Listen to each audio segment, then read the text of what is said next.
Hello, everybody. Sorry, I had to switch my mic over. Happy New Year. Welcome in. Welcome in. Excited for this stream today. We've got so many submissions. Hope you guys all had a great holiday. I just got my voice back. I've been sick for like 3 weeks. Everybody I know is sick. But welcome in. Today we have a really fun stream. Love fixing your anatomy. Anatomy is one of those things that everybody is just like unsure about. And, you know, because we look at people so often, we see people every single day. We see ourselves, you know, we don't realize it. But when there's something that's off, it just really, it can really, really bother me, right? Like if something looks slightly off, it's because we're so familiar with the human form that it just it looks very, very it can get under your skin, or it can look really odd, right? So sometimes it's just like a those little things that can make a big difference. But anyway, shout out to, this is Ether Rose. This I thought was a perfect submission, and so I'm kind of using it as my intro screen. So this is one of the submissions, and just want to say welcome in. I see some familiar faces. Artendi, hello. We have a call soon. Welcome in. Hello Ender, hello Vin and Joe. Welcome. Hello Lycan and Orion. Thank you guys for coming here early.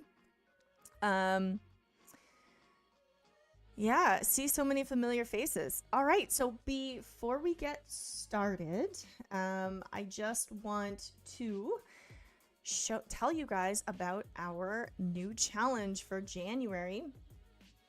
So this month's challenge is juxtaposition. If you don't know what juxtaposition means, it's basically taking two things that don't really belong together and putting them together and kind of saying like, what do you think, right? It's a really great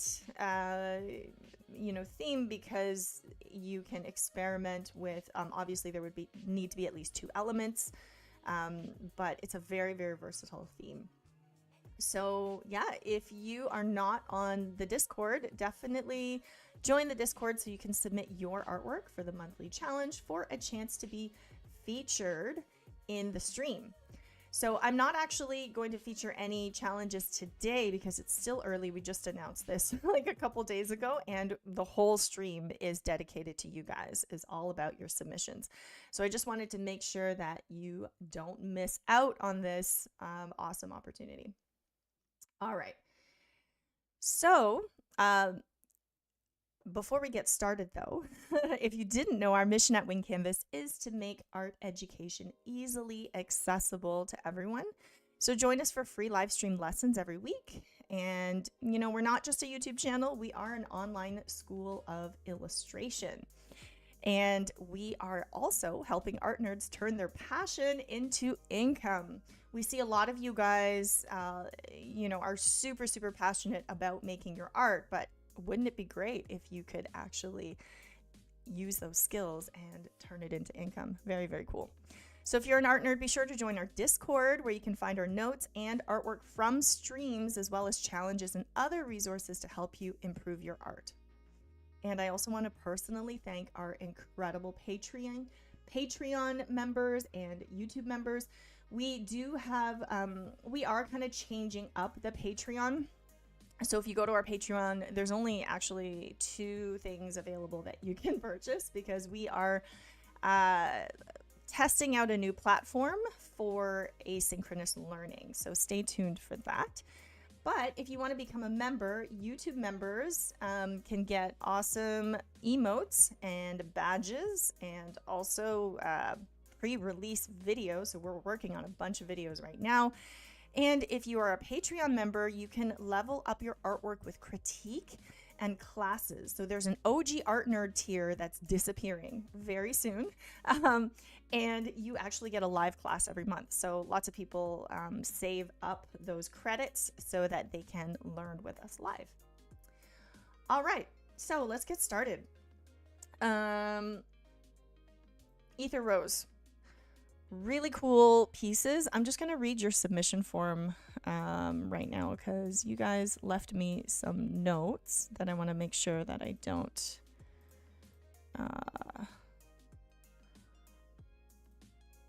that I read for context. So Ether says, I've always struggled with correct arm length, different angles, and all over body proportion. I also struggle with adding movement into my poses, but most of these had a reference, so the problem didn't show as much. All right, great. I think you struggle with a lot of things that people, most people struggle with. And, if you if you can see all the submissions I'm trying to get through on the right-hand side here. Flighty Feathers, I'm good. How are you? You are actually next in line. So thank you for submitting. Okay, so the first thing I would say is, Ether, is I really like how you've kind of divided up your, your people into different shapes and, trying to stick to those shapes. I think that's really, really useful. And I think what you could probably think about, and this is a really, really common thing that a lot of people actually struggle with, is the head size. So I'm just going to use this example here on the right. So if we just kind of measure out how many heads high an average adult is, I like to say about 7 to 7.5 heads, okay, is the average adult. And so let's take a look and see. So I'm just going to take the head size here. 1, 2, 3, 4, 5. 1, 2, 3, 4, 5, 6. So you're roughly at about 6 heads high. So if somebody is 6 heads, they're probably a teen. So they're probably an adolescent. So I would say they are probably between 10 and maybe 15 or 16, right? So if you're trying to draw an adolescent, that's fine. But usually if you're drawing an adult, the head size is 7 to 7.5, even if it's an anime character, right? Because if it's an anime style head, it's usually anime style heads are a little bit shorter, even though they're bigger. So it still kind of works out, right? So first thing I'm going to do is make this head smaller. And then I'm just going to, I'm using a new tablet. And so it's really, really huge. I'm just trying to get used to it. Okay, so if that's your head size, then I would make sure that the neck curves backwards like this. You know what, Joanne? Thank you for putting my device. I was using an XP Pen Artist 15.6 Pro. I have upgraded to the 24-inch Gen 2, and it's amazing. It's huge. It's huge, but I'm like, I can get used to this. I really like it. So we'll have to update that. I am also using the 15.6 Pro, but as a backup at a different location. So I'm using that one to travel with. Okay, so the next thing I would do is I would figure out the head size versus the rib cage size, okay? So depending on whether your figure is male or female, this will change, right? So if you're drawing somebody who is a male character, their rib cage is going to be a lot bigger. And if you're drawing someone who is a female character, you know, their rib cage size is going to be a bit smaller. Usually it's about 1.5 to 2 times the size of the head. And you can see that my pen is bleeding a little bit. That's because I'm using a brush in Rebel. I'm using Rebel, and you can see I can adjust the water, like how much water I'm using for this pen. It's pretty cool. So there is a little bit of bleed to kind of mimic what real water would do. Okay. So if this is the rib cage, I can see that you're sort of drawing the rib cage in 3 parts, right? You're drawing like the chest plate, then you're drawing the bottom here, like the midsection, and then you're drawing the stomach area. So that is one way to draw the chest, but I like to kind of simplify it to just 2 sections. So one would be the rib cage, and then the other one would be the hips, right? So usually speaking, the hips tilt backwards like this, and then the rib cage tilts forward. So having that tilt is really what makes your side profile more dynamic.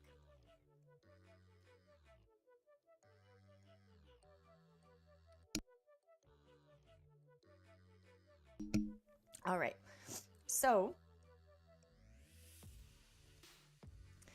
I can kind of see that you have 2 legs here. You've kind of drawn one facing this way and then another facing this way, but that won't really make sense, right? Like if you have legs facing in different directions, then your pelvis needs to be tilted.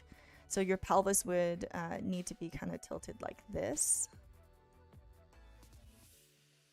right? More like this instead of the side. And then you would have one leg going on one side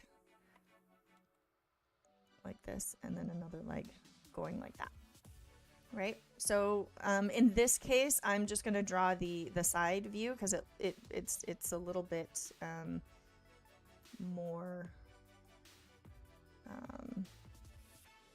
common, but yeah, the leg here is really throwing me off. So if somebody is facing this way and you want them to be twisting, I'll draw a twisting one later. But I'm just going to follow your leg here, your first leg. Right? And also I'm going to make the legs a little bit longer. I want the foot to end up about here. So let's make the leg a little longer.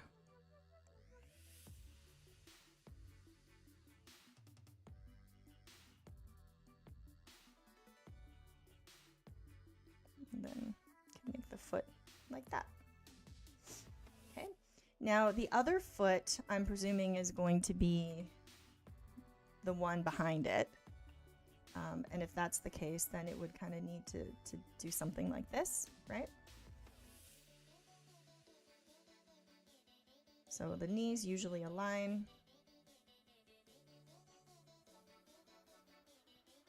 And in this case, the feet would be facing the same direction. So like that. I think you did a really good job with the arms, and I would sort of stick to your overall arm proportions. So if you draw like a line all the way down, you know, like a curved line all the way down, your arms or your hands would be somewhere mid-thigh. So that actually makes sense in terms of proportions. And what you did here with the cylinders is absolutely fine. So like this.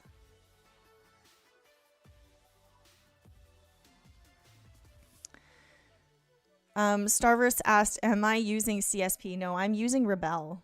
It's a digital art software that's kind of made for traditional art, or like maybe not made for traditional artists, but it has more of a traditional feel. And I like it so far. I'm trying it out. It's called Rebel 7. It's very, to me, it's very user-friendly.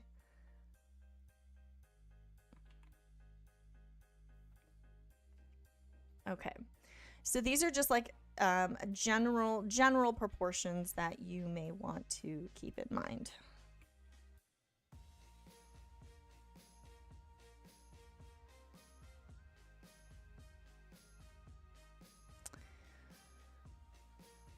Whatever software you're using, though, I think it's fine.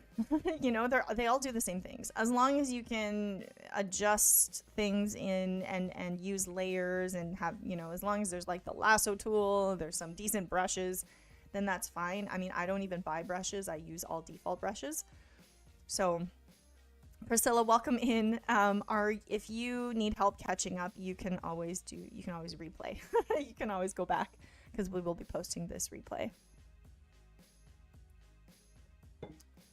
All right. Am I looking at all submissions or a select few? I looked at all the submissions. And I just want to say, guys, like, there was probably, let me see my spreadsheet. I've got like 1, 2, 3, 4, 5, 6, 7, 8 people. 8 people were disqualified because they either sent me empty folders or folders that don't have the correct permissions and I can't see them. So guys, if you're going to take the time to submit, come on, make sure that I can see your folder.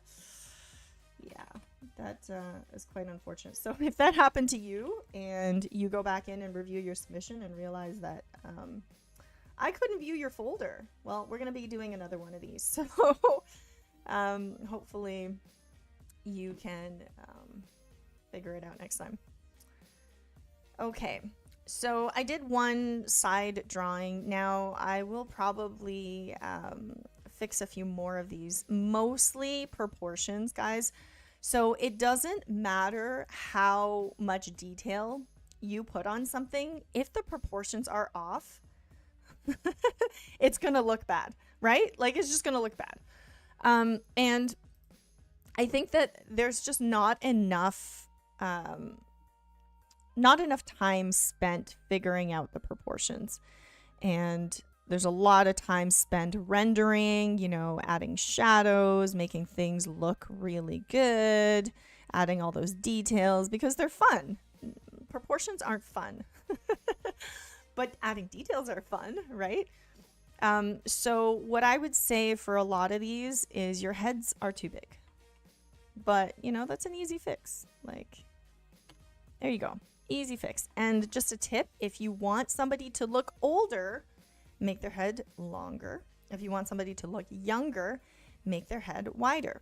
Allow me to demonstrate. Hold on. So this jumping person here, okay?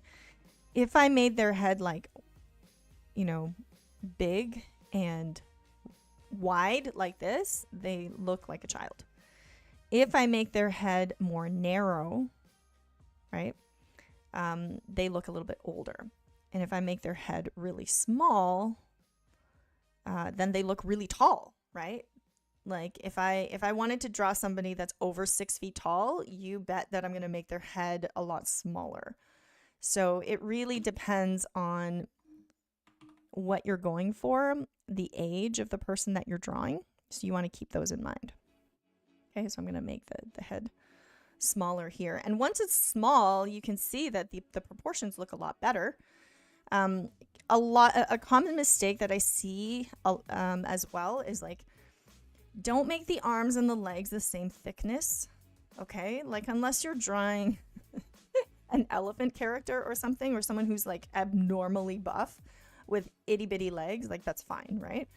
But just keep in mind that arms will always be slimmer than legs, unless a pose is super foreshortened. Then you may not have that, but definitely keep that in mind. Keep the arms thinner than the legs. Okay, I think you actually did a pretty good job with this pose here. You just want to double check that, for example, the legs are the same width, you know, all the way through. One looks a little wider than the other. There are some simple things that you could also do with these figures here, not just making the head size a little bit smaller.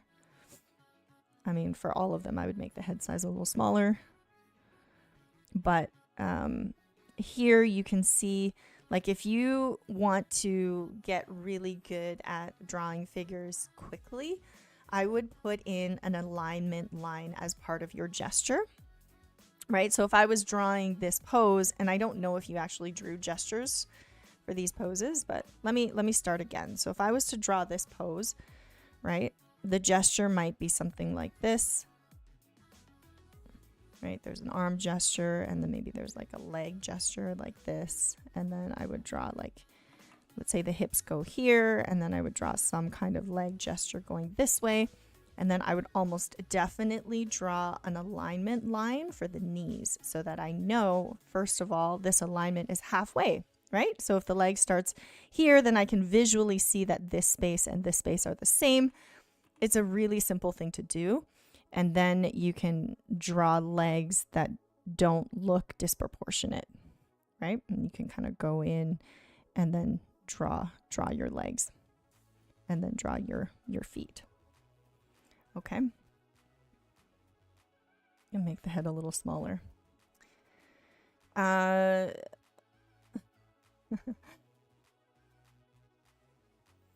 Let's see here. Flighty Feathers, I'm just catching up with the chat. I recently did a Draw This in Your Style where the artist drew a really cool drawing of Athena, and I did it at like 12 in the morning. I'm glad that you're proud of the anatomy. That's always a good thing. Yeah, like you can always make your head size bigger, but I'm assuming you are practicing from timed poses. These look like timed poses. So, you know, you can always go in and make the head size bigger if you want to, but even Pixar characters. Let me try to find an example of a Pixar lineup. So I can kind of show you what I mean. I have a very clicky keyboard. I definitely agree with you in terms of stylizing, right? And making sure that the proportions are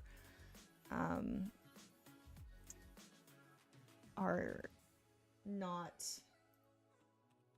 like, let's look at this for example. This is a very pixelated image, but even if we look at this, right, and we do some analysis, first of all, it's very exaggerated. Right? Like if this is an exaggeration scale and then this is like, you know, super exaggerated. This is super exaggerated. And this is like realistic. Okay.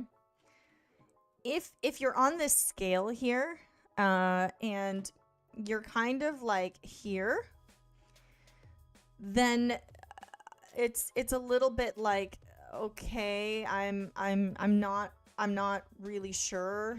Like, and anywhere within here could be a mistake. Right? So, whoops. If you're gonna exaggerate, like really exaggerate it, really push it. Like, look at Dash's head size here. His head size is huge. It's like probably his body is like 1.5 times the size of his head, right? So if you're gonna go big with the head, go big. The Elastigirl, right? Like look at her arm and her look at how small her feet are, right? This is really, it's like really pushed, right? Mr. Incredible, like his head is pretty small. I mean, you could argue that it's big, but like look at the shape of it. It's like, you know, it's like this shape. And then look at how wide his shoulders are, right? Like his shoulders are 5 times, if not more, wider than his head. So that's what I mean. Like if you're definitely always welcome to stylize, go for it. But if you're gonna push it, then push it. Don't sort of hang out in between, because that's never good. That's often more confusing than it needs to be. Okay. So again, just making your head size smaller. Here, I'm not really sure what's going on. They kind of look like feet. But a good thing to keep in mind is that your foot is roughly the same size or the same length as your forearm. Okay. Let me say that again. Your foot is the same length as your forearm. So, you kind of have the right idea here, except everything else is a little bit too short, right? So you would probably want to extend your legs out more. You can add in, like, let's say this leg here is very foreshortened. Then what you can do is you can kind of draw a circle here, and then, like, you know, a small circle going this way. And then you can have the feet going that way. And definitely just like draw them as shapes, right? Draw them as shapes, simplify them, and then you can decide how you want to render them out later. But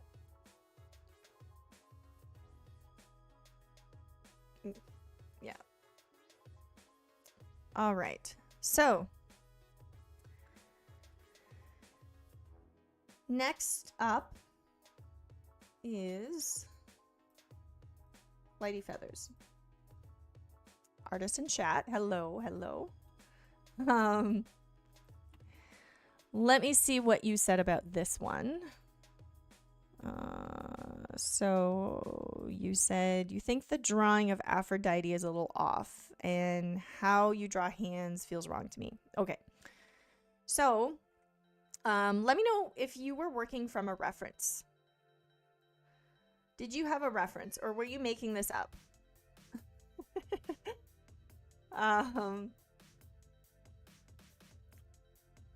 If you were making it up, then the first thing I would say is try to find a reference, because it can really, really help you. I mean, okay, let me try and draw this out of my head, and then we'll see how we get there, okay?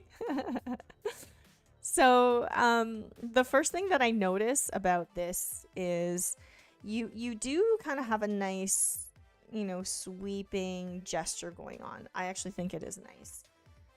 I can feel like she has a feminine energy, right? You have this S curve going on, which is great. Now let's try and figure out how to add to this gesture. So I'm just going to draw it over here. Okay. So you have her head kind of doing this. She's kind of looking down. And then the one thing that I see right now, and I see this a lot, is people will draw the head. They'll be like, okay, I'm going to draw a head, and then I'm going to draw the neck. And then they draw the neck like right underneath the head.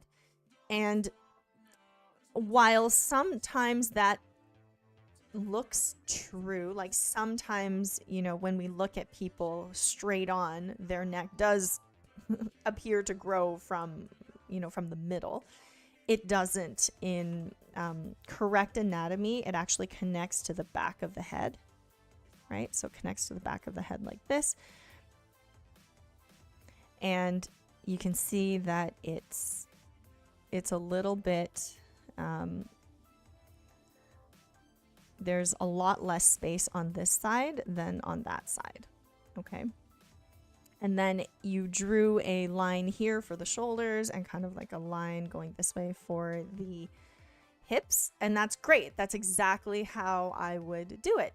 So I would probably, what I would do, I'm going to follow your lead here. Okay. And then draw the shoulders going this way. I'm going to make it a little lower.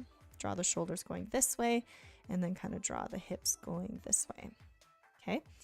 So, let's see here.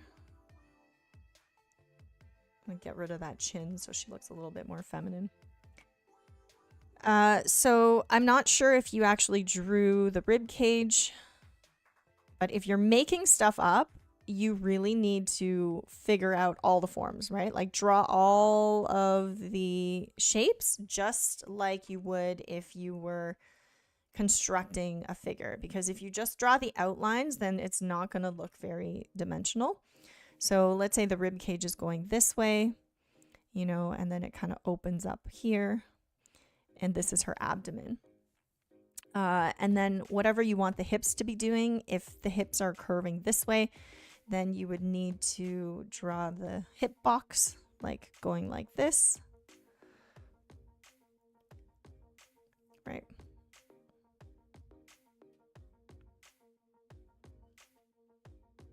And since she's Aphrodite, we're going to make her hips a little bit wider, just, you know, just a little bit, so she looks more feminine with that hourglass shape. I mean, that's up to you, right? You don't have to do it, but that's kind of how I would exaggerate it. And then you can put in the holes for the legs, like going like this. And I don't see her legs, so if you're drawing, like, I kind of see this type of shape, right? So what I would do though is I tell all my students, guys, if you're gonna draw a dress, okay, don't draw a dress because you're like, I don't want to draw the legs. Legs scare me. I just want to ignore the legs and just draw a dress and then draw some feet and ankles. And I'm like, no. No. Guys, figure out what the legs are doing, because ultimately that's going to help you with your anatomy, right? Like, you're never really going to learn what to do if you avoid it. So I don't know if that was actually the case. You enjoy drawing legs? That's great. Okay. So let's put some legs in here. Yeah, also like hands behind back. Exactly. Okay, so and this is just me like making up the pose, okay? This is me not using reference. I usually can do this, but I find that using a reference just saves me so much time that I usually will just find a reference, even if it's not exactly what I'm looking for. It gives me a good idea, right? So that I don't have to spend all this time trying to be a hero and figure it out.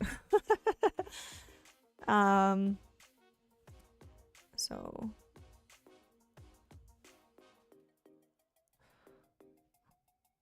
I mean, I know a lot of people draw without reference and they're like, I didn't use reference, yay, but my thing looks weird, what's going on?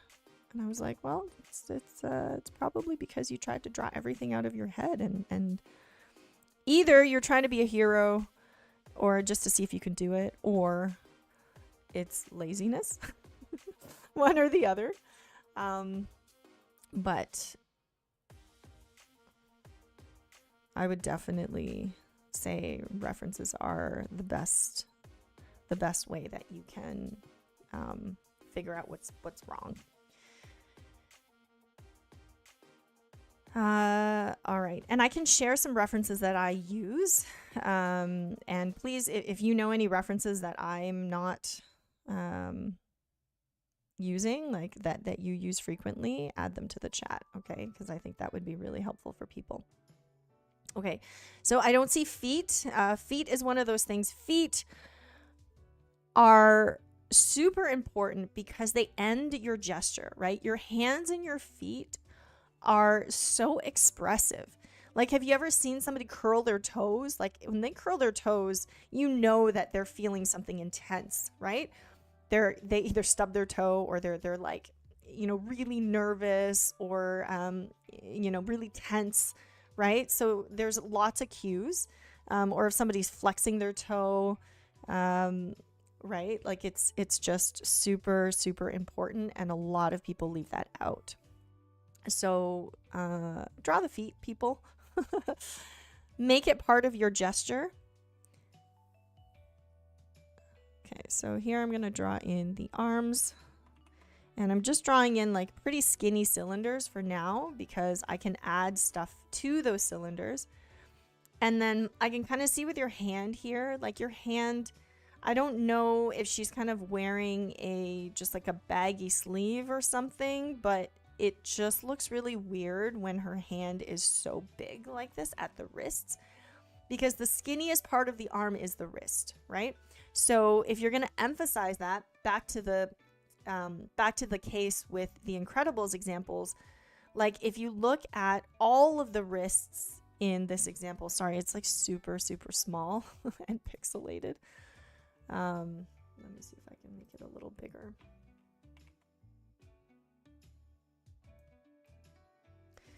Like you can see in the exaggeration, like look at the ankles, right? Look at how thin the ankles are. Look at how thin the wrists are, right? Like the ankles and wrists should be the thinnest part of a figure. And so if you're going to exaggerate that, then really exaggerate the wrists. So I don't know exactly what her hands are doing, but you can kind of draw some type of shape just to, you know, figure it out later, but the shape will help you get that proportion right.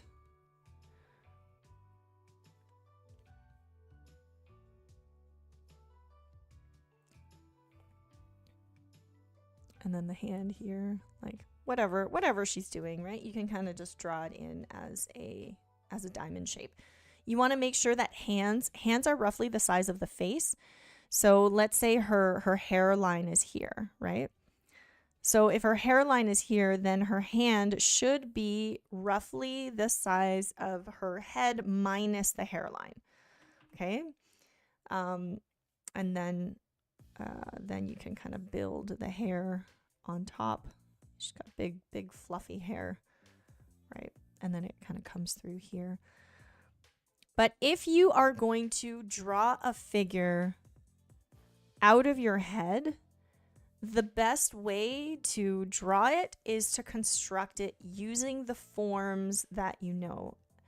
And why you want to do this is because it's a lot easier than just trying to figure it out with the outline, and it's a lot better for practice, right? It's not, again, it's not lazy. It's figuring out exactly what goes where. And when you draw these forms, you roughly know, or you should know, how they compare to each other, right? Like arms should always be thinner than the legs. They should be a little bit shorter than the legs. You kind of keep in mind what the hips are doing in relation to the rib cage, how big the rib cage is. And we have lots of tutorials about human proportions on the channel, so I'm not going to go into it in too much detail. But this is how I would draw the pose, right? And then once you have this, then it becomes super easy. Like, let me just take an eraser here, and I'm just going to lighten this a little bit. Right? Once you have this, then you can go in and you can start to put in the details, right? So you can start to put in her nose and just the lines that you need. And then you can start to draw, like even if you're drawing her dress, like let's say, I forgot to draw her chest here, but like, let's say you want to draw something that's kind of draping over, right? And it's like a low cut dress, then you still know where everything goes. And then it allows you to draw your lines very nicely. Right? It allows you to even like figure out what the drapery is doing. So let's say this is kind of wrapping around her. And there's like tension here, right? It's like wrapping around. You can figure stuff out a lot easier. And then drawing a dress would just be super easy, right? So that's kind of why I always suggest drawing out those forms, because it just makes things a lot easier. And if you want to draw like frilly sleeves, like let's say big sleeves going up like this, then I still want to see some of that wrist, right? I want to see that the wrist is thinner than the sleeve.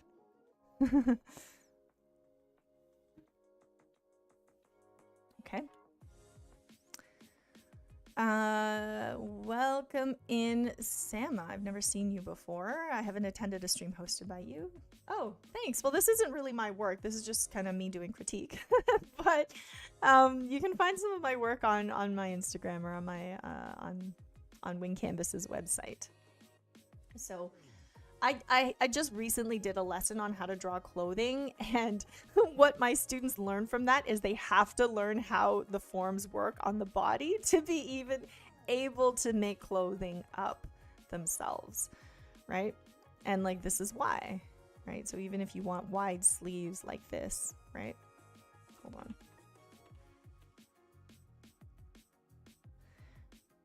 wide sleeves, you still want to show that the wrist is thinner as you draw everything out. Okay. Any tips on drawing male bodies? Yes. Lots of tips. Lots of tips. So let's get to the next one. Thank you for submitting Flighty Feathers. Let me know if you have any other questions. But yeah, I would say definitely get a reference, at least for the pose, for the hands. If you can't find a good reference, take a photo of yourself, find a friend, somebody to help you. You know, people had to take their own references before the internet existed. We had to like light and take our own references. So it's definitely a good skill to learn, right? You don't want to be fully reliant on just just the internet. You want to have that skill under your belt. Okay, take your own. Yes, take your own. If you can't find exactly what you want, take your own. Absolutely. Okay. So I know this is a human anatomy stream, but we have a student, NovaJewelX. I don't know if you're here. We have a student who was really studying elephants and elephant anatomy. And I was like, okay, well, let's do this. Let's talk about how you would draw a hybrid character. And we actually have a ton of videos on how to draw animal characters on the channel. We don't have something very specific on elephants, but the first thing I would do is show you the anatomy of an elephant. And then figure out how we can apply it to your character. Even if it's like super, super simple, right? Even if it's very, very simple, it is something that you want to study. So the first thing is if you're drawing a character, let's just look at like legs here. So you have the overall idea, like when you're drawing torsos of animals, instead of drawing one circle and having 4 legs coming off of that circle, you want to try and draw bodies as 2 circles. Okay, so you want to draw the circle like 2 circles like this.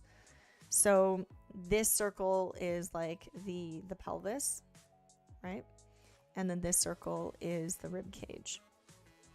Now, it doesn't have to follow it exactly, but it's always better to construct a mammal torso using 2 parts versus 1 circle, because then you know where to attach things, right? Like if you look at the elephant here, you know, there's the neck there, there's the, you know, there's the shoulder blade. It's very similar to human anatomy, right? Except the legs bend the other way. But what you would want to do is figure out where things connect. Like where do the legs actually connect? And, you know, back here in the pelvis, like where do they connect? You can kind of just draw out these things as sticks. Okay, if it's hard for you, just draw them out as sticks and make sure that the legs are all aligned, right? The tail kind of attaches at the top of the pelvis here. And then the head shape of the elephant, like the skull shape of the elephant. There's the head, and then the jaw kind of attaches underneath. Just simplify them to the shapes that you see, right? Like you can just draw them out as simple shapes. The tusks here, so you kind of have the tusk coming out here. And you just want to make sure that it's actually attached where the teeth are, right? So if you have the smile going this way, the tooth has to make sense with where it's located on the face, right? So then the teeth have to come out this way, like this, and then you can kind of see what the trunk is doing.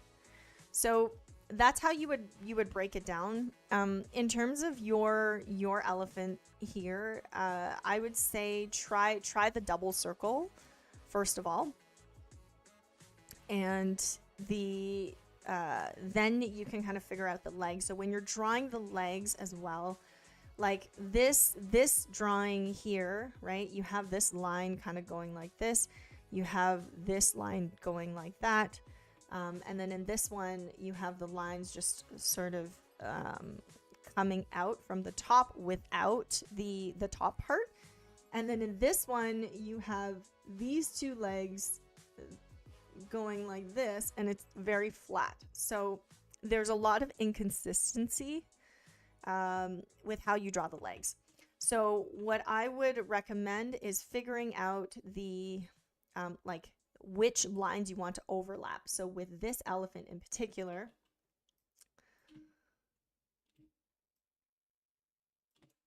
right? First of all, the legs are not the same width, right? So let's say you have one leg going this way, right? Elephant legs are pretty short and stubby relative to humans, right? And this leg is behind. So then you would want to overlap the leg, right, with this line. See how this line is overlapping that leg? And then this leg would overlap that line because it's in front. It's really important to be very clear what's in front and what's behind, right? Here, this is fine because this leg is behind, right? This leg is going behind, but then this one, this line is overlapping, which is telling me that leg is behind, or it's like growing underneath, which is incorrect. So you would want, you know, this leg here to have a bit of an overlap, right? So these are just some really simple things that you could do. Like when you have those overlaps, you know exactly which direction the leg is going. You know which leg is in front and which leg is behind. So overlaps and knowing how to place those overlaps are really important. Let's see. Now let's talk a little bit about the face here. I like your character because he kind of looks like a koi. Like the pattern looks almost like a koi fish, which is interesting. But anatomy wise on the elephant, I would say that you probably want to adjust where the eyes and the nose are located, right? Because you are kind of doing it in a cartoon-like style, so you can get away with a lot of things, right? But here, like you have, let's just kind of follow your character here. Again, like you want some overlaps, right? So that ear is growing out this way. If you want a relatively like round face, that's fine. But this, usually speaking, the trunk would overlap the teeth. So let's say it's like growing out from over here, right? And then if you wanted like this type of thing, you need to kind of show where that is turning. When you put the eyes really high up on the face, it makes the character look a little bit older than they actually are. This character to me looks like they're pretty young and pretty kind of maybe like they're not a mature adult. I'm not actually sure, but you want the ears to be the same size. He's kind of got a very youthful haircut. Okay, so we're gonna keep his hair like that, but I would move the eyes to to a little bit lower. Like think about where your nose starts.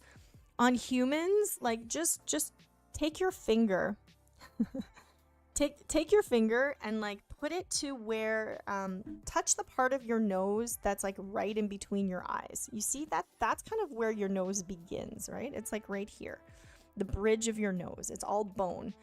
So if you want to combine human and animal anatomy, you want to like keep the, you know, the eye and the nose positions in a similar, like in a similar way, right? So I would bring the eyes down a little bit and keep the eyebrows like this. And then the tusk would either, like, you want to think about where it begins and kind of where you want it to go, right? So in this case, it would probably be foreshortened. But if you want it to go like this way, we'll just keep it like this for now. If I did the tusk like that, then it's sort of, you know, parallel with the nose, which doesn't look very good. So if you want to make it more cartoony, you can kind of have it going this way instead.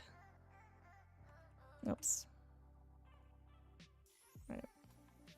Kind of going down. And then the mouth.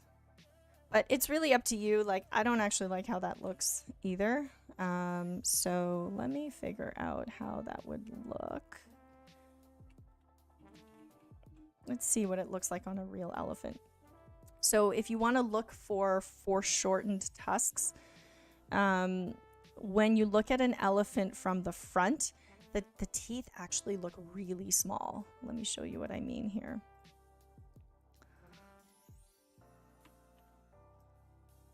Right? So if you're looking at a face that's like front or 3/4 view, even if the tusks feel like they're big, they're actually not. They're actually very foreshortened. So with that in mind, you probably want to keep the tusks shorter.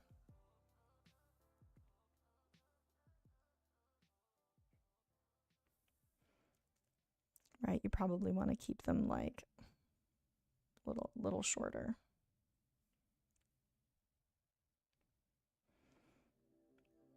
And then I would actually make the nose even bigger. Or the trunk. But again, it's your character, you know, you can do whatever you want for it. So, you know, this is just kind of how I would do it probably. Okay.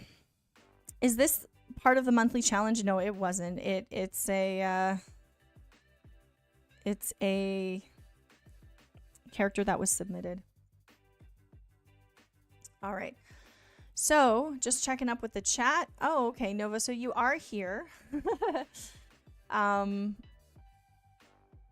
It was for art fight. Okay, that's okay. It doesn't have to be your character. I'm just saying, like, this is I'm just going over anatomy. Now, if you're basing the body off of the bottom, would you like it? This is a male character, I assume, because of the hair.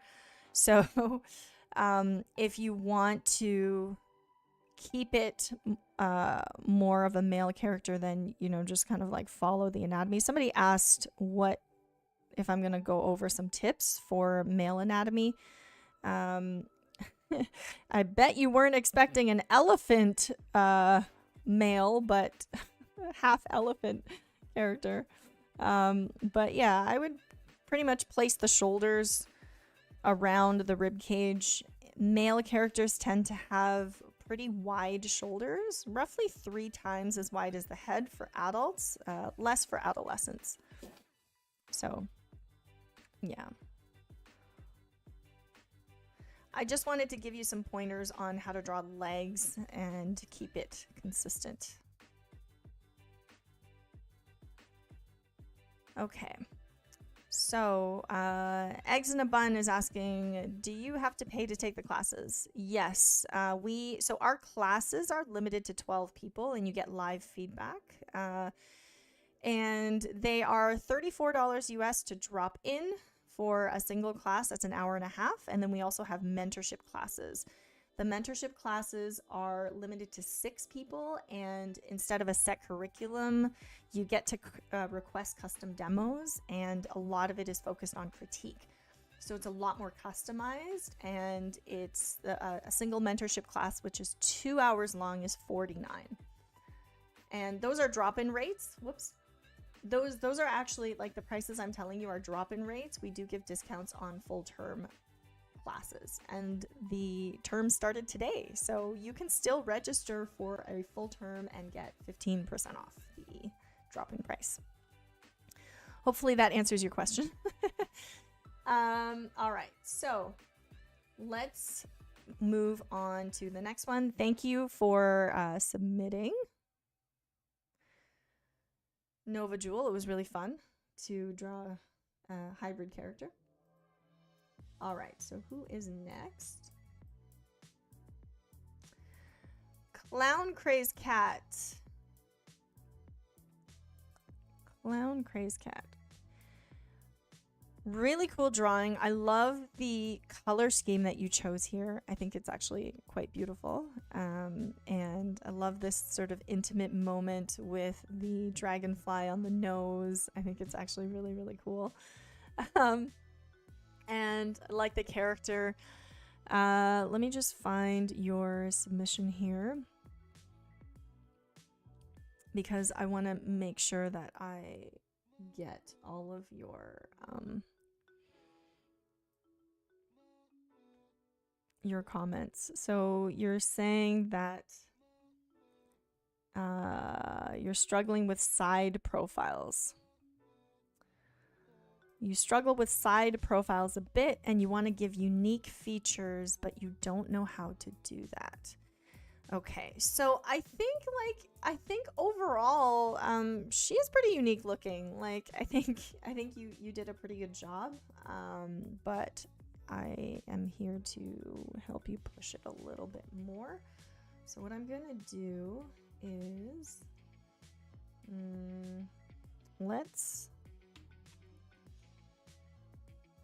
let me copy it here.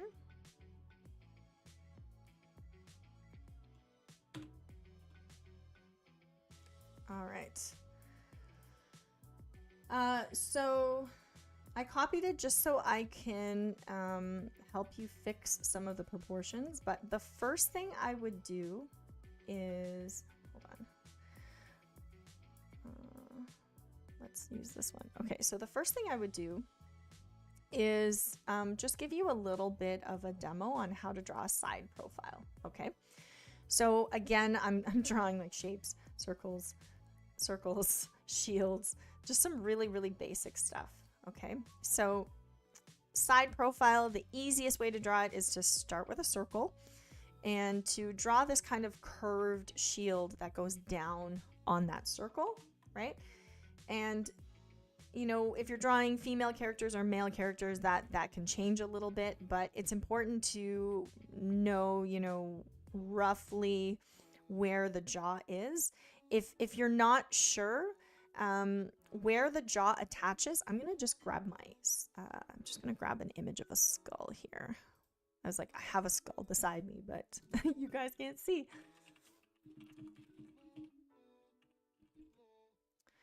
Okay, so let's look at a skull.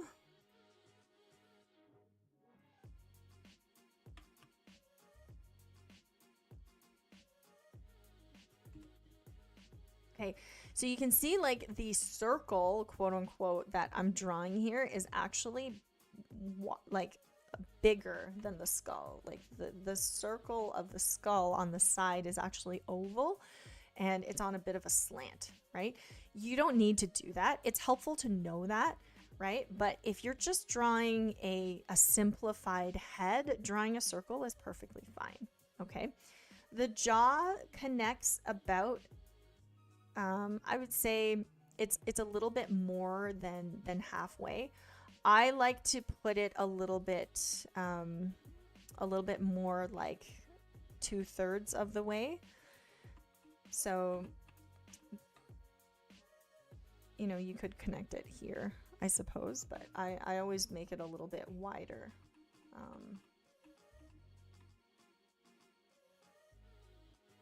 Sorry, I'm getting a little lost here. Just a second. Okay. Okay. And then I would draw in the neck, right? So the neck kind of connects like this. Now, if you're drawing a male character, you can make the neck a little bit thicker If you're drawing a female character, you can make the neck a little bit thinner. Female characters tend to look more like youth. Like youth, if you're drawing like a teen or a child, they don't have thick necks. Okay, if you draw a child with a thick neck, they're gonna look like a dwarf, or like really weird, or like a very, very small muscular adult. So just kind of keep neck size in mind. And then the ears kind of attach there, right? So I'm just going to move my jaw a little bit. So the ears attach to the top of the jaw. And then if you sort of bring a line from the ear, right, from the top of the ear to the bottom of the ear, that's sort of where your nose is, okay? So if you look at on the skull here, you can kind of see that the nose,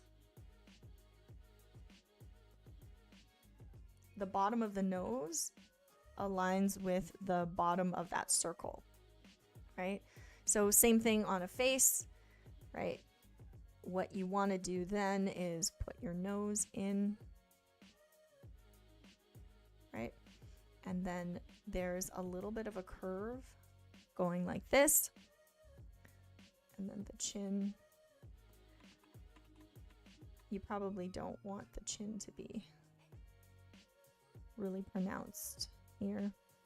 But I like kind of how you drew the nose. You can exaggerate the nose for sure. And then the mouth. So the mouth here, like the mouth that I see right now is kind of going down like this, right?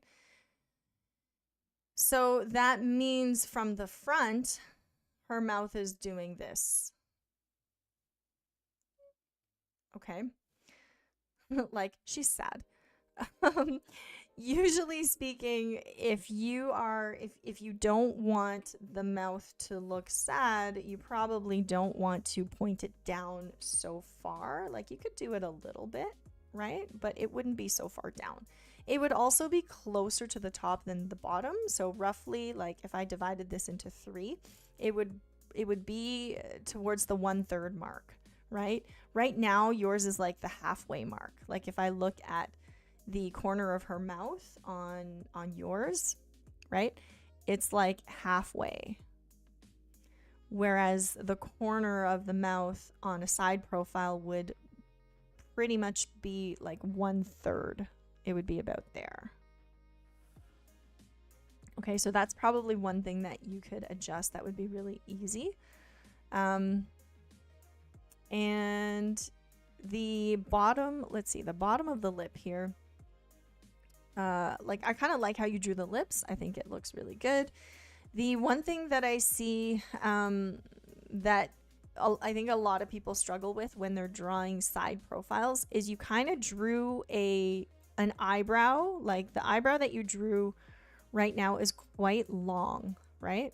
So that's what an eyebrow looks like if you're drawing an eye from the front.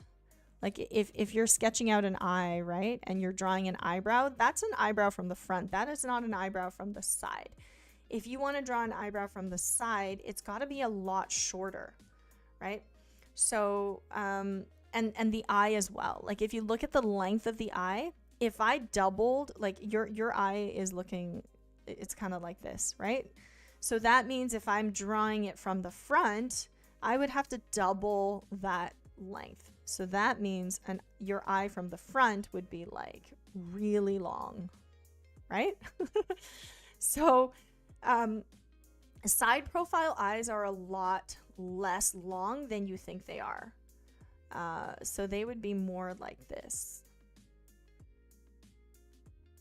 At least based on realism, okay? You can stylize it however you want, but it would be a lot less wide. So take an average eye, divide it in half, and then you'll know how long it should be. And then for the eyebrows, right? The eyebrows will generally start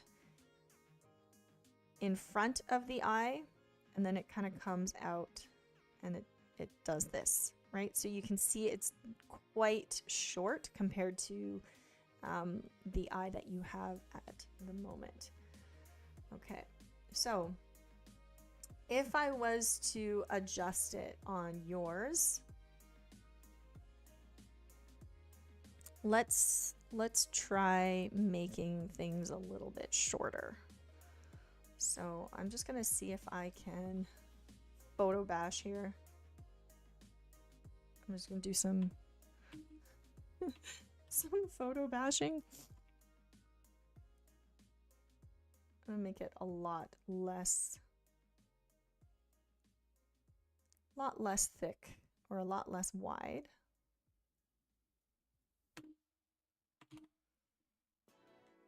I think your eyebrow is still a little bit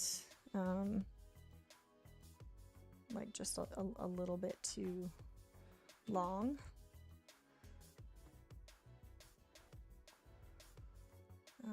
And then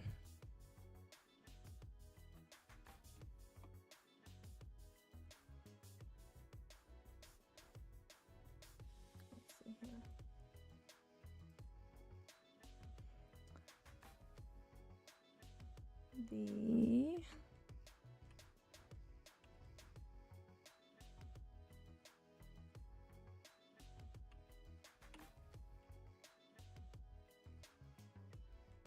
The bottom lip I would bring up a little bit.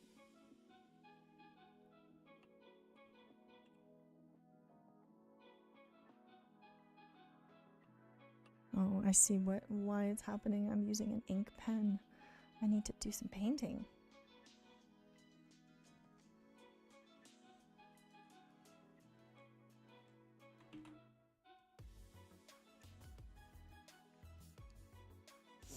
So it would be more like that.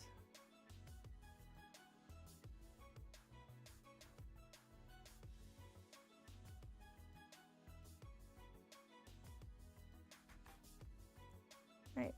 Now she doesn't look as sad.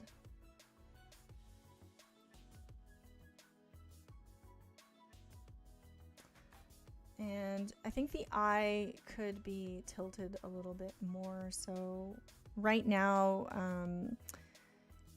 the eyelid is kind of flat looking. So what you might want to do is just like give her eyelid a little bit more volume, because it should be round like that, right? It should have a rounder eye socket.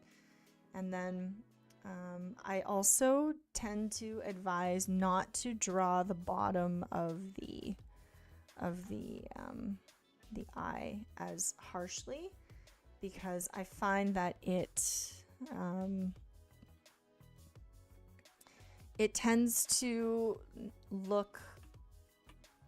make somebody look a bit tired. So even if you lighten that up a little bit.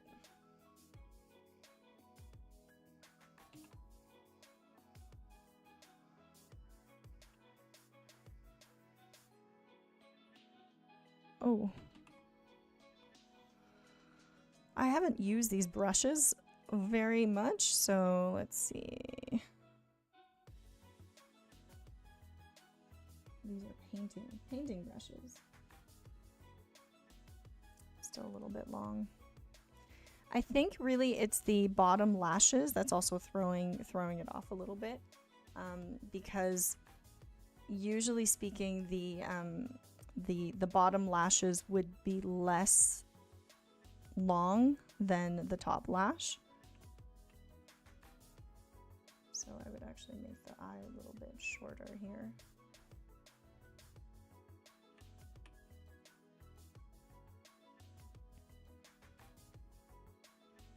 And then also with the forehead,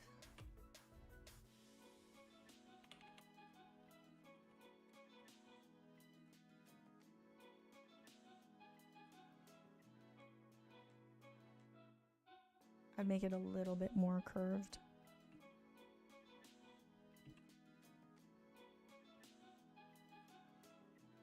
So this part that you highlighted on the top, I would actually not highlight that, because it would be it would be a little bit lower, right? It would kind of be in shadow.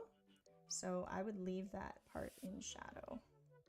And if you are going to highlight, it would really only be the like this part that would be highlighted.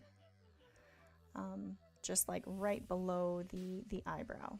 But I think I'm going to fix the eyebrow now because I've already I've already like invested in repainting this for you.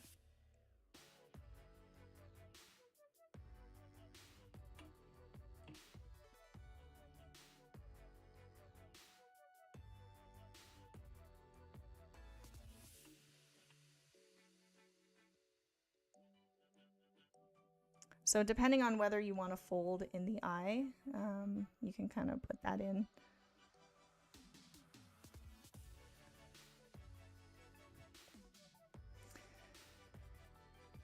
One thing that you notice is the head could be more rounded at the top. Yeah, so I'm not sure if the head ends there, but if I was to zoom out, I would definitely make the head shape, like consider the head shape to be more like this. Right, this is also a very, very common thing that I see with a lot of artists is that they'll make the head end here. And then I'm like, wait, where's the cranium? Like where's the rest of the head? So yeah, that's a good observation, Vin. That's the next thing I would suggest. And then lastly, the jawline. So the jawline looks a little bit funny. It probably wouldn't curve up like that. Or it wouldn't have this sort of angle, right? So I'm just going to smooth it out a little bit more. And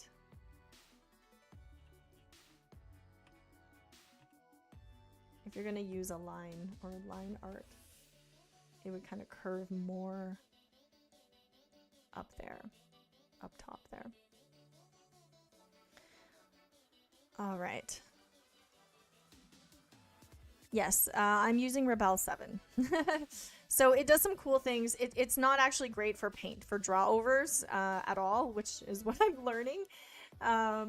It's because it's a software that's like meant for painting and you can get like really cool looking strokes on it. However, I'm just like testing it out, which is why I'm using it on stream. I'm kind of stumbling through it. This is kind of how I like to learn every new software, right? Just stumble through it. Yeah. Okay. So I think the last thing I would do is just say the nose, the bottom of the nose should really be in shadow, and the nostril is a little bit out of place. Like the nostril should be more, should be a little bit lower, but it adds character to your piece. So I think we can leave it. Okay, so let's see who is next. Thank you for submitting. I think it should definitely, definitely, whoops. Whoop, I lost my train of thought here. I hope that helped. I hope that the paint over helped. I'm not able to do paint overs for everybody, but I thought that your piece was was a good candidate for it. Okay, so who's next? This is Wiz Kowalski. So Wiz, actually, funny story. We met in person, and I don't know if you're here in the chat, but we actually reconnected. Wiz was my student probably when Wing Canvas first started, so like in 2014. And it's really nice to see you back and interested in drawing again. I remember teaching you when you were about 11, so it's pretty cool to see you back. So I can see that you are learning anatomy and you're sort of drawing defined muscles and all that stuff. And that's really great. I can see that you're struggling with a lot of the same things that people, you know, when people are learning anatomy for the first time, they struggle with proportions, mostly I think most of the struggles are with proportions. So I want to show you a really cool site that I just stumbled upon. Let me just bring it up here so you guys can see. This is a site called Posemaniacs, and I stumbled across it because somehow Clip Studio Paint, it's somehow integrated with Clip Studio Paint. And I thought it was a really, really cool tool to help you like see all the muscle groupings and such in like different poses. So they have various poses, right? So like this is a male pose here. You can see all the muscles, and the cool thing is you can actually drag this and see it in different angles. Whoa, look at that. So cool. Okay, right? So if you're like struggling with foreshortening, this is a really, really great tool to help you. Like here, he's a hero. We're an ant. Here we are a plane or a bird, and we're looking down at them. So pretty cool. I've been using these as references. Oh, and you can turn them too. Like, look at that. So cool. So definitely use a reference. I think you might be using a reference, which is a really good thing, but I'm just going to take a screenshot here. So we have a side-by-side. Oops. And we can talk about anatomy. So I know your character is a little bit more of an anime character or anime style character, but I wanted to just kind of put it side by side next to a reference to give you some insights as to what you can think about. What are some of the things that you can learn from looking at references? Hey there, Mr. Halfsaid. Welcome in. I actually saw that you submitted, but I wasn't able to open your file. So that's why it's not on here. I wasn't able to open your folder. Okay, so make sure that it is shared with me next time, or that it's visible to everybody.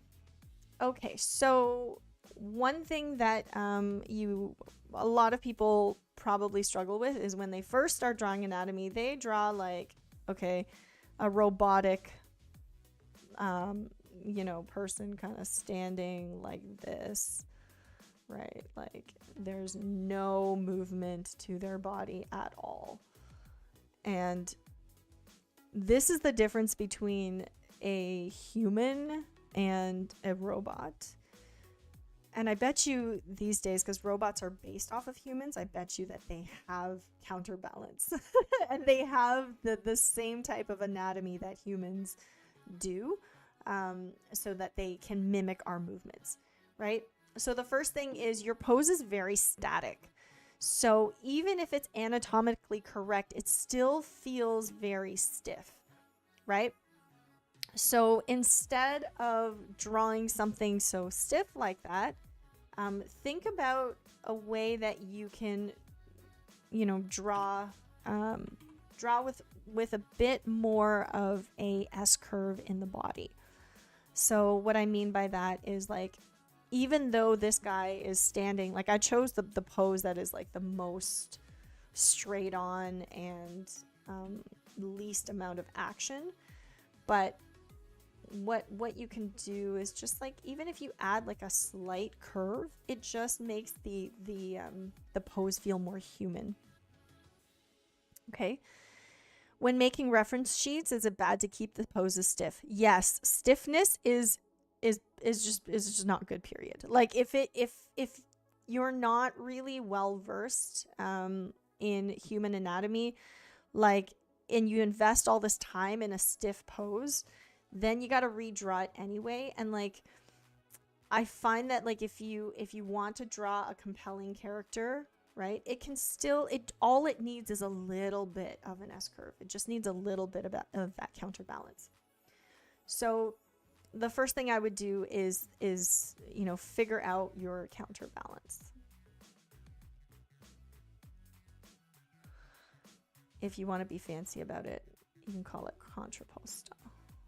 This is the Italian way of saying the counterbalance specifically in the human body. So if you are if you're struggling with it, then like start with a little bit of an S curve and then draw out the shoulders and the hips. Usually the shoulders and the hips will oppose each other, right? There's this opposing movement that is missing. And you know, a couple things, like I think you did a good job mapping out all of the muscles, but the there's some issues with like the shoulder area, right? Like the shoulders are like all those muscles and all those tendons are missing. And then the pelvis is a little bit too short. Like your pelvis is non-existent right now, and you want to put a pelvis in here. So Wiz, are you actually in the chat? Are you here? Say hello if you're here. The pelvis itself is missing, right? Oh, hey there. Welcome. Okay. So again, you want to make sure that you figure out exactly where the pelvis is. So instead of just copying the muscles, right, you want to figure out like, okay, where is the rib cage? Where does it start? The rib cage from the front usually starts at the bottom of the neck. You can actually put your finger in there and you can feel that bone, right? You can feel the top of your rib cage. And then it's sort of like where your shoulder girdle connects, right? And then your hips, you can actually feel those hip bones that come out, right? So there's the front, you can see a little bit of the side, and then that underwear shape is really, really important. So there is no shame in tracing things either, like when you're not sure, okay? So the other thing you want to consider is your legs. So right now your legs are really big and they're kind of going like this, right? And you know, you see a lot of legs being drawn like this, like kind of like the Michelin tire guy, like this, right? And really, legs and arms have also opposing movements, so there's a bit of this happening, right? So there's like, it's almost like where the bumps are on a bit of a slant, so it's more diagonal. So yeah, so those are some things that you can consider. I think that right now your knees are a little bit too low, right? If the legs attach, the legs attach kind of here, right? So the legs attach here and they go down to here. The middle of the leg would be here. So I'm just going to reduce the opacity a little bit. So the middle of the leg would be a little bit higher. So find out where the leg starts, where it ends, and then like really just find the middle. Right? And if you know where one knee is, then you know where the other knee is. So your legs are a little bit too thick. You can kind of tell that you know, the feet, right now the feet look really small on your character.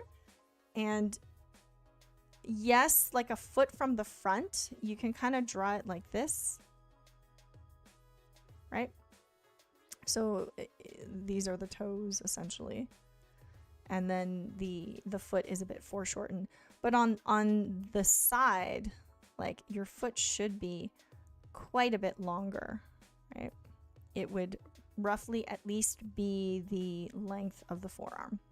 So you definitely want to make sure that you get the foot size correct. And there are ways to draw a foreshortened foot without it looking really small.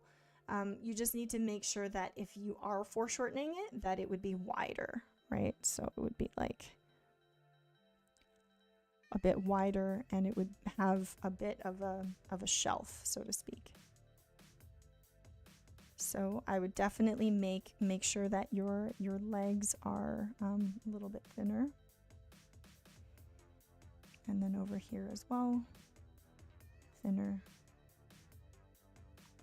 And the ankles should be very thin.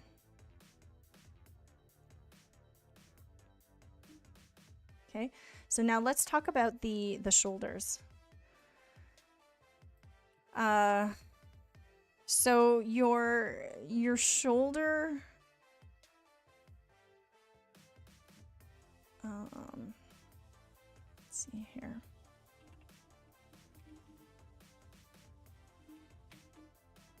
I just want to make sure that I get I can't remember some of the terminology. It's this bone here is your clavicle. You can't really see it, but it connects from the middle of your rib cage, so this notch here, and it goes and it connects to your shoulder. So you can see that that clavicle, like it's actually very visible. And again, the neck on your character, so let's assume that your character is anime style, so let's make the head, you know, slightly bigger. If you're drawing somebody super muscular, okay, if you're doing it super muscular, then you need to make their neck much thicker. And again, like I said, yes, you didn't draw it with a reference. That's great, but try not to be a hero and use references. Like, that's how you learn. You can struggle through it. That's up to you. But if using, I don't know why people are so like, oh, I drew it without reference. Like, yay, good job. Here's a hero cookie. Like, you're just making it harder for yourself. You know, like, you following anatomy is how you learn. So use references. Don't try to just like guess and then be like, oh, I don't know what I did wrong. It looks weird.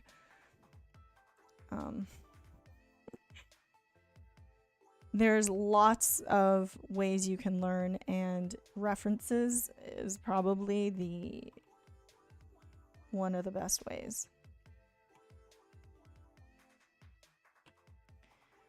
Once you've like learned it, right? Like once it's in your head, like, yeah, there's absolutely no shame in it.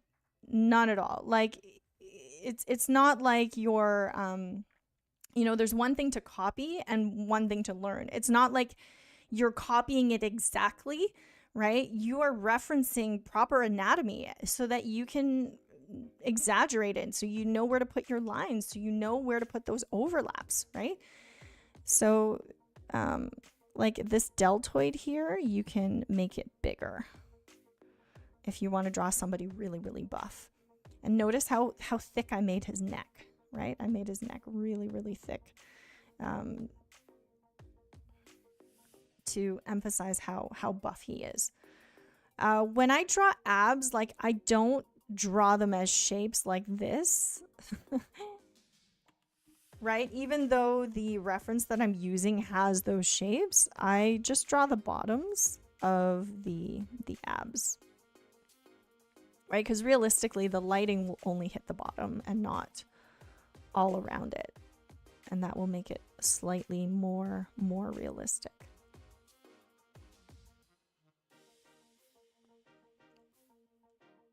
Okay.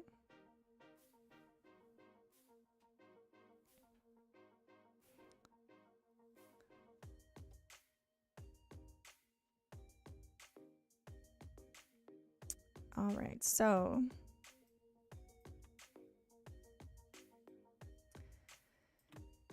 let me know if you have any questions. I know, Wiz, you're in the chat with a different name, but let me know. Like, I think that if I were you, I would definitely study anatomy using references. Don't just like use anime characters or whatever, like to figure it out. Use a mirror if you want to, right? Like learn it right before you exaggerate it. Oh, thank you so much for the donation, Joe. Really appreciate it. It really helps out the channel.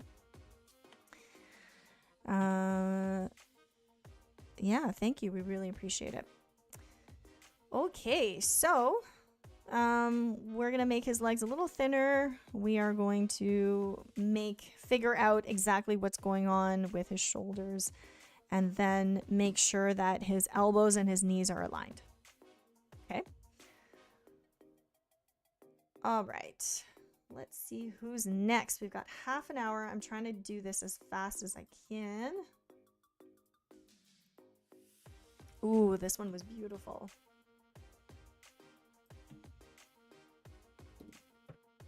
Just gonna have some water.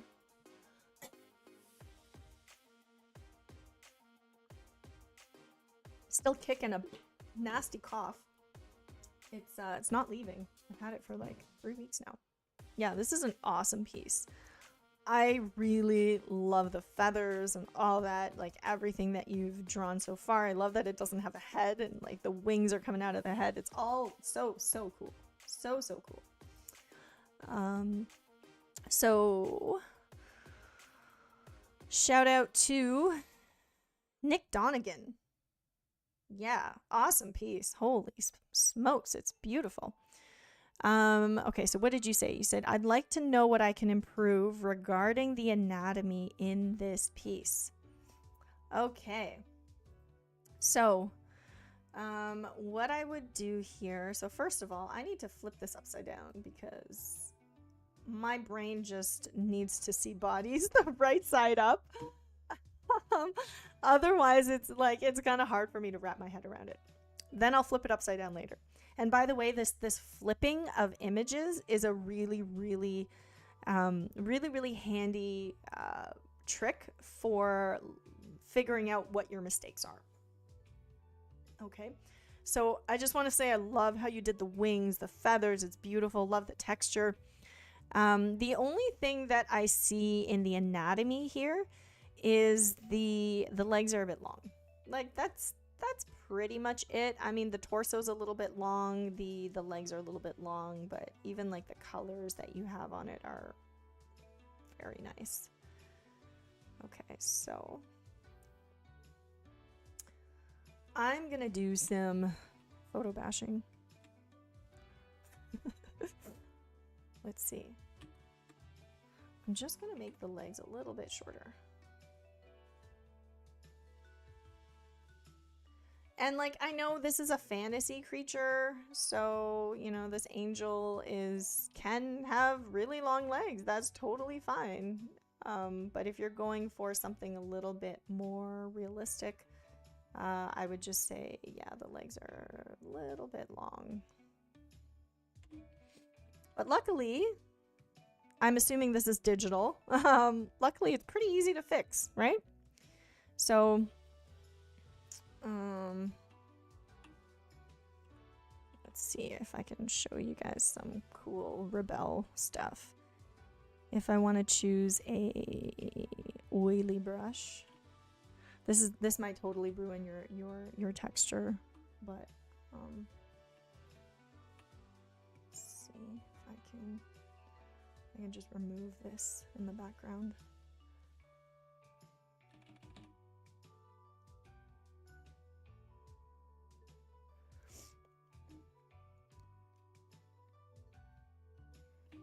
Try to paint it in as best as I can. Whoops.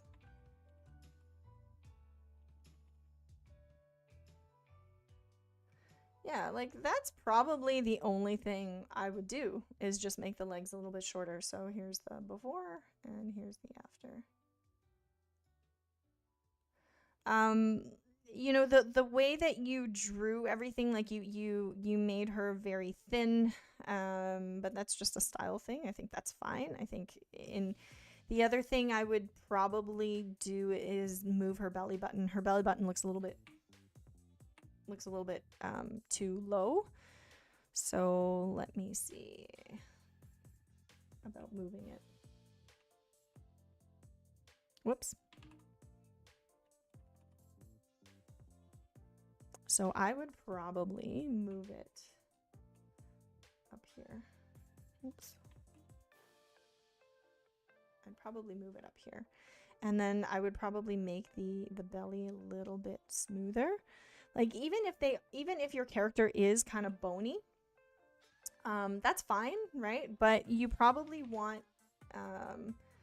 the belly to be soft. Like nobody has a bony belly. Even somebody who has like a 6-pack or an 8-pack doesn't have a bony belly.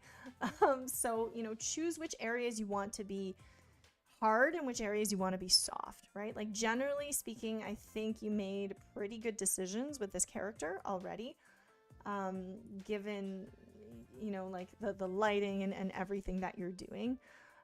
Overall, I think you have some really nice blue light coming from this side, and there's not really this color in the composition, but I can kind of feel the light source. So I think you did a fantastic job with your wings as well. But yeah, this is a biblically accurate angel. I think Jesse did a stream with a biblically accurate angel as well. Check that out if you haven't seen it. It's a really, really cool illustration at the end. But thank you for giving me such an easy fix. I think so Nick, pretty much that is the only thing I would do is the belly button and shortening the legs. I know that you're using some black lines for, you know, the hip bone and all that stuff, and that's fine. Like I think that you can leave. Personally, I would probably not emphasize that with a line, but I think that it's still anatomically correct. So very nice work. Sorry to turn your piece upside down, but that's the only way I could kind of process it. So there's the before and after.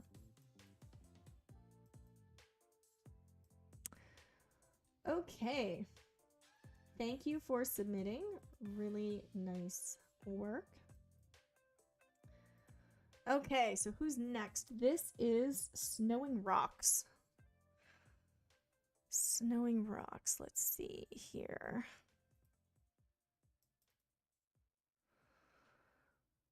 Okay, Priscilla is asking, is gesture that important to anatomy? Well, if you want your characters to be dynamic, yes. Absolutely, 100%.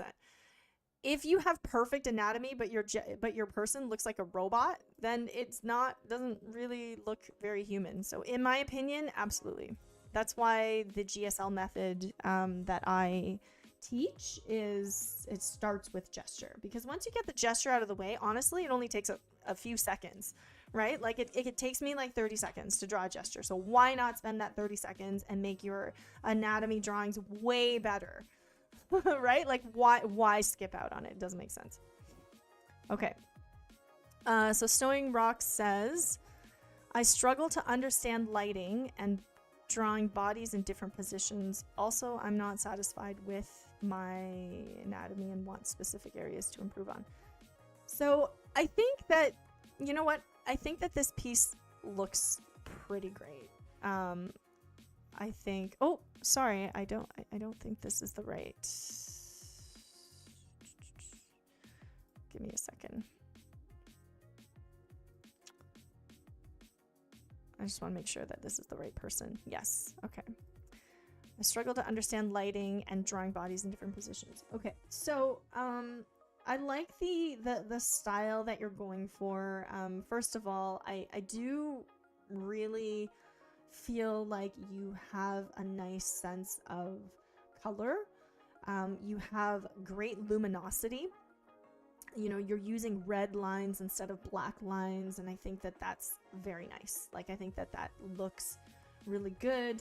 The character, you know, even like underneath, you have that, you're thinking about the subsurface scattering, and you're thinking about luminosity, you're thinking about how skin is a little bit translucent, and you're not just using black lines. So I think, you know, I do see a lot of like artists or anime style artists work in this style, so I recognize it, and I think that it looks pretty good. The first thing that I would do, and I'm probably going to do what I did with the last one, is just fix it by photo bashing it. But she looks a little bit cross-eyed. That's the first thing that I saw. I was like, she kind of looks like her eyes are a little off. So what I'm gonna do is, let's see here. I'm just gonna select the eyeball, and I'm gonna move it over.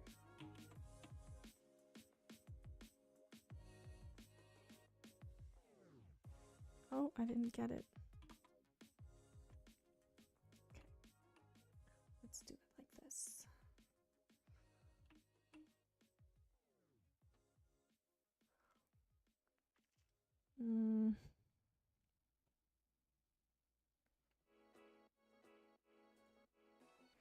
I think this is the acrylic brush. I'm still trying out. Oh no, this is oils and acrylics. Express oils.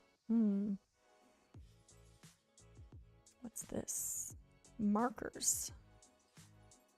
Okay, let's try the marker brush.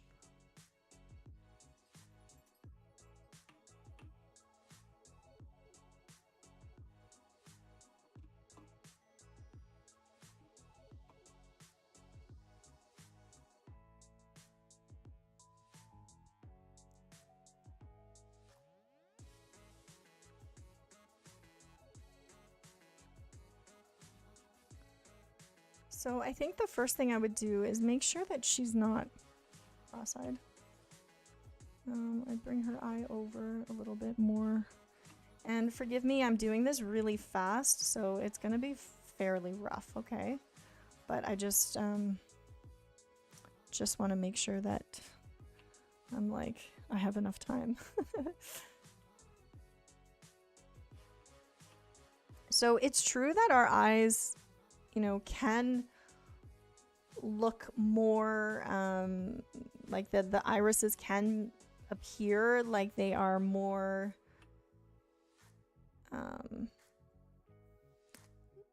more towards the inner part of the eye, but like only so much, right? Like if you're trying to do it, if you exaggerate it too much, then it starts to look a bit weird. Why is that not working?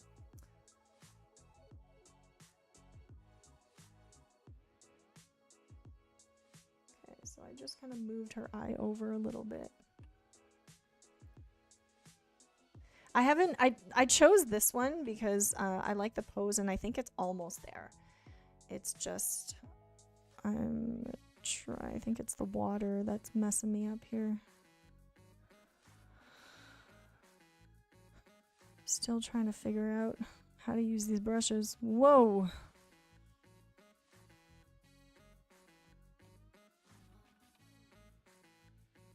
Let's just use a good old round soft. Okay, there we go, there we go.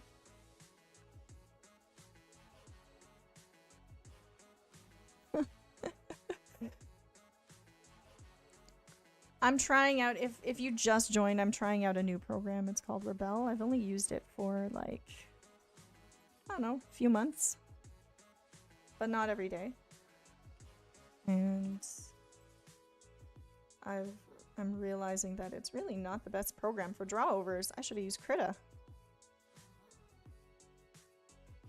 Because it's got all these fancy brushes, but they're not really great for for digital looking or like digital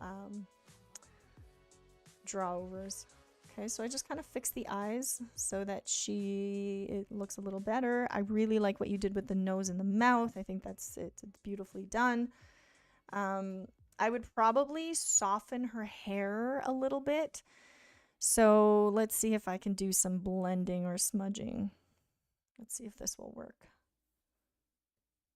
Yeah, I would definitely, like, even though hair, like, she's kind of got this this gray part of her hair, like, hair needs to be soft. If it's really hard, then it just looks very cut out and doesn't look very good. So it just looks very flat, right? So soften the hair.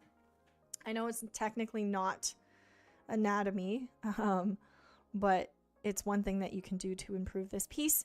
The other thing is I noticed there's no sideburns. People forget sideburns a lot, and it can be, it can look really weird. So definitely just like put her sideburns in, even if it's a little bit, and even if it's like not super dark. Okay, put some of that in.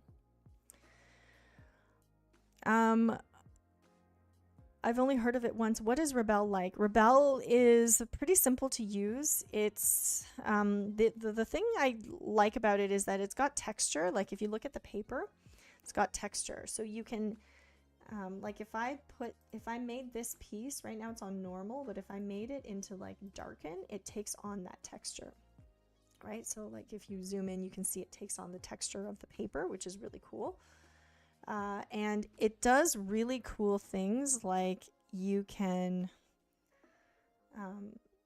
you can like do dry brushing with it and it interacts with the paper, and you can do like, add palette knives and stuff. You can do the watercolor is really cool. Like you can make drips with watercolor. I have to do a separate stream on this because I'm not doing it justice here.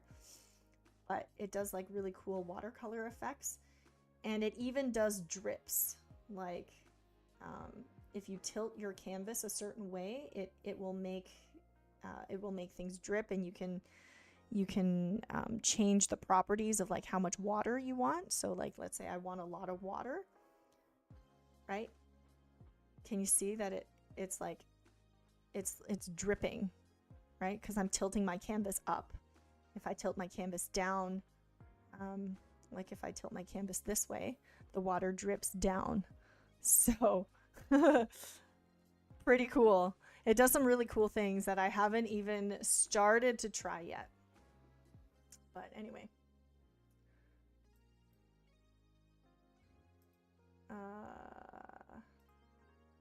Okay. So the next thing I would do, oh, now it's like dripping all over her. Okay.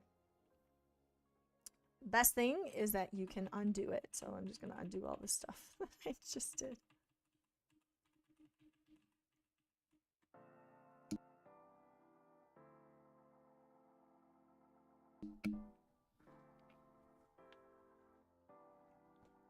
All right. Hey, Kevin, welcome in. Oh, Kevin's there. Kevin's there when Santa's gone, gifting memberships. All right. Yes, I am using Rebelle. Thank you, Kevin. Very generous. Okay, so let's see. So I want to talk about the shoulder area here, okay? Because I know there's kind of a lot going on. I know that there is, you're trying to draw the clavicle and you're trying to draw some cleavage, but there's just like too much going on, right? So what I would do here to simplify it, because you know what I see? I see I see a face. Do you guys see a face? I see a face. There's the face. Ha ha ha. Okay. So sorry, I don't want to make fun, but I see faces everywhere. What you probably want to do is think about what you want to emphasize, okay? So first of all, the cleavage would not really go up towards the clavicle, or at least that high up. So not sure if you what you were referencing, but let's find an image of cleavage here so that I can kind of show you. And like I want to try to find one of those like super exaggerated like in a corset type of deal. Okay, so let's look at someone in a corset.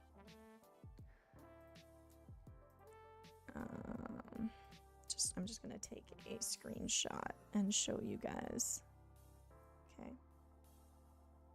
Here you can see it, right? Okay, so this is like maximum cleavage, right? Maximum pushed to the max. But you can see that it is nowhere near the clavicle. And if you want to prioritize your lines, you probably want to prioritize the cleavage, right? Probably not the lines of the shoulder. So here, let me just put this on the canvas. Okay, so again, this is where references come in handy. Again, if she's bending forwards like that, the cleavage would be much lower. So let's go back to my layers here.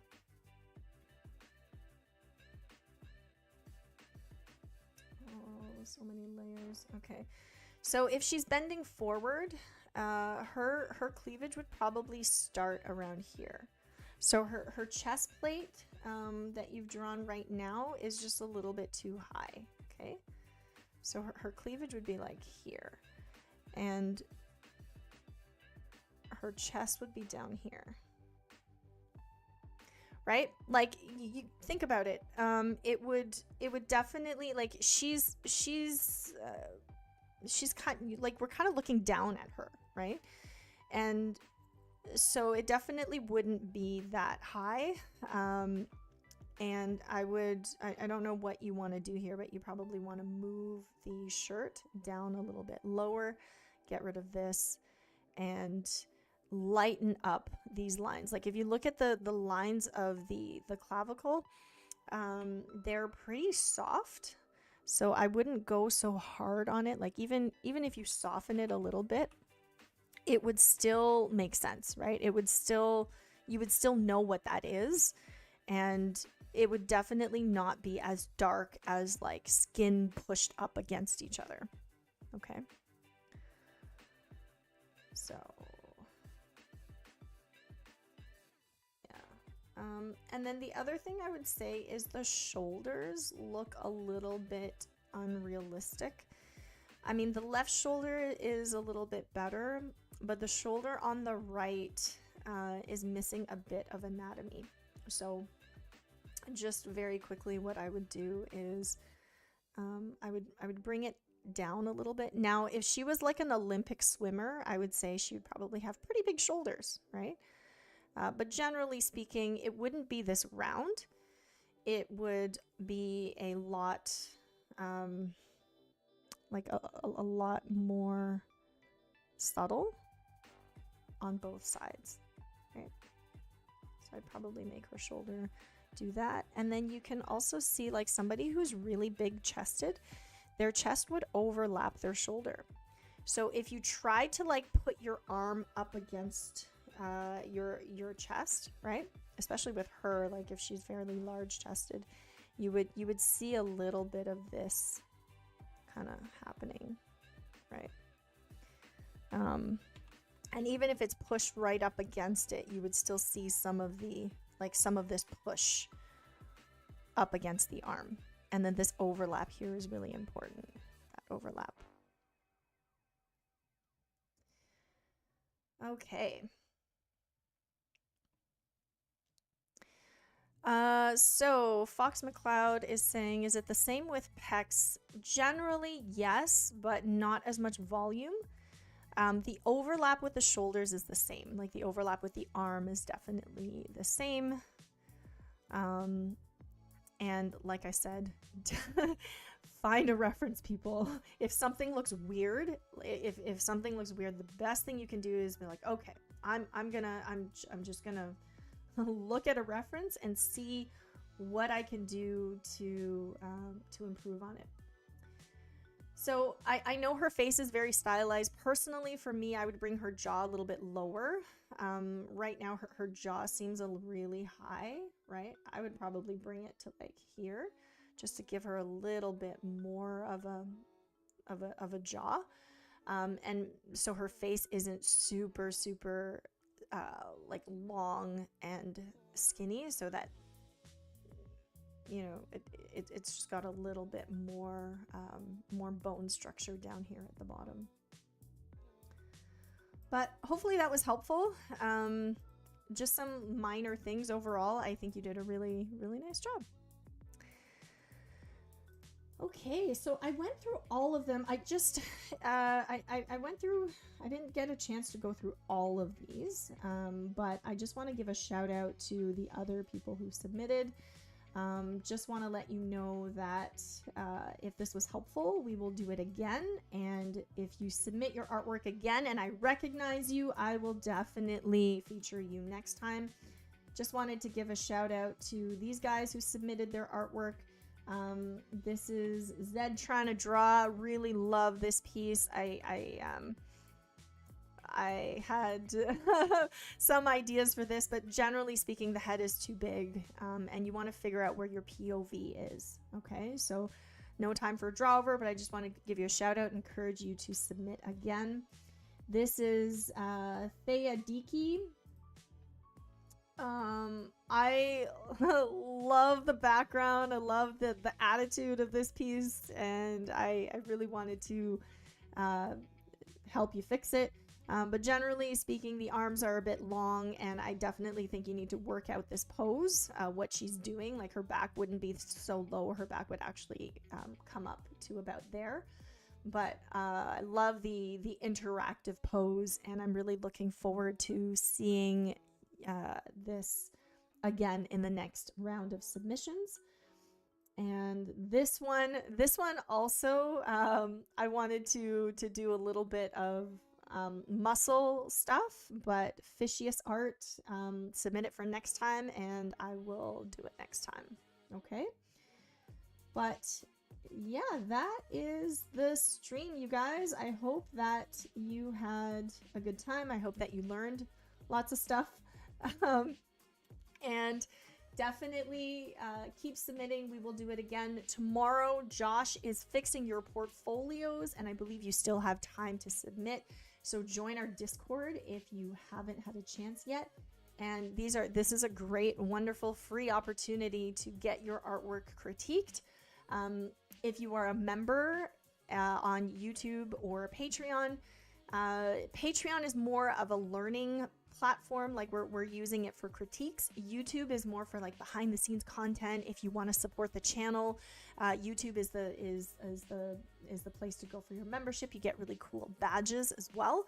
So but if you are a member, you get to chat with our creators, and not just the creators, but the entire team and our lovely mods like Joe and Kevin and Vin as well. And Evie, like lots of wonderful help and support there. You also get monthly class recordings, which is a really good value, and we curate those so that you know you get a range of different topics to choose from, and most importantly, you get critiques. So check out our membership. That's when you can get critique whenever you need it. And that is really, really, it's priceless. It's invaluable because, you know, you never know when you're going to be stuck, right? So again, our mission at Wing Canvas is to make art education easily accessible. And you can join us for free live stream lessons every week. So just go to the live section on our channel and you will see when we are live next. And if you are on our email list or on our Discord, you can see our complete plan for the month because we send that out in our monthly newsletter. So for the channel, you might see like 4 streams or so, but if you're on our newsletter or on the Discord, you can see all of the streams that we're planning for that month, so that you can make sure that you're free to join live if there is a topic that appeals to you. So thank you guys for joining. We love Art Nerds at Wing Canvas. We are not just a YouTube channel, we are an online school of illustration, helping art nerds turn their passion into income. So if you're an art nerd, be sure to join our Discord, where you can find our notes and artwork from streams, as well as challenges and other resources to help you improve your art. I will be posting all of these demos on the Discord, so you can grab it from there if you submitted. And I want to also personally thank our incredible Patreon and YouTube members for supporting our mission. YouTube members can chat with our instructors, see video drafts before they're released, and Patreon members can level up their artwork with classes and Q&A and live critiques, as well as personal support from instructors. All right, guys, don't miss Josh's Fix Your Portfolio stream tomorrow, and I will see you next time. Bye-bye.